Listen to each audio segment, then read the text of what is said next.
The 15 years between 2002 and 2017 feel like an eternity. In 2002, the shock of seeing Jean-Marie Le Pen, the leader of the French extreme right, scrape through to the second round of the presidential elections pushed millions of people onto the streets. 2 weeks. While every politician called for a vote for Jacques Chirac, with or without pegs on their nose.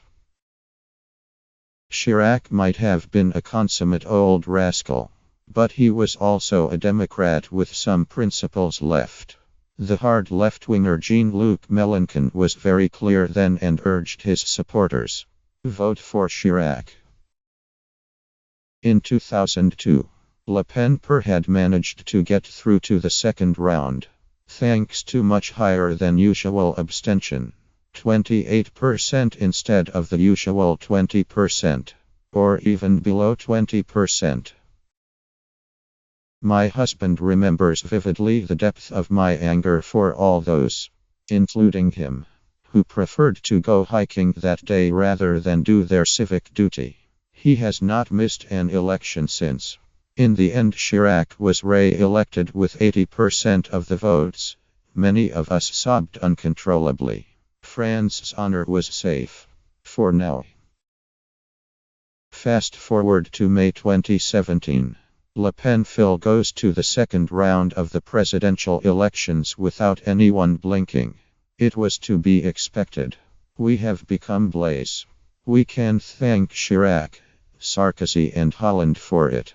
They ignored the wake-up call of 2002. In 15 years they did none of the reforms France desperately needed.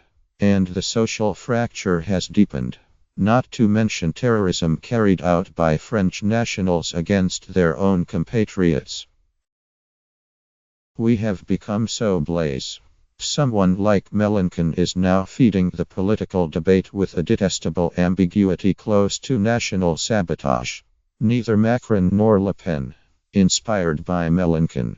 Teenagers demonstrating in Paris say they refuse to vote for Macron and would rather abstain. Between a banker and a fascist, I refuse to choose. Really? I don't. And nobody should choose abstention when democracy and the very idea of France is being threatened. People will tell you Marine is not like her father, and that things are different to how they were in 2002. It is partly true.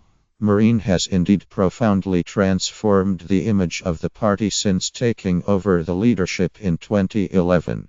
She is not like her father, a macho ex-paratrooper obsessed by Vichy and Marshal Pétain.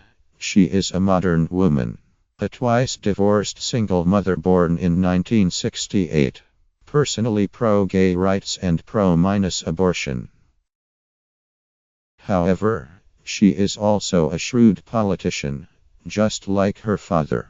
She has successfully hijacked the French Republic's values of secularism, patriotism and the welfare state while the French left stood by, passive and silent.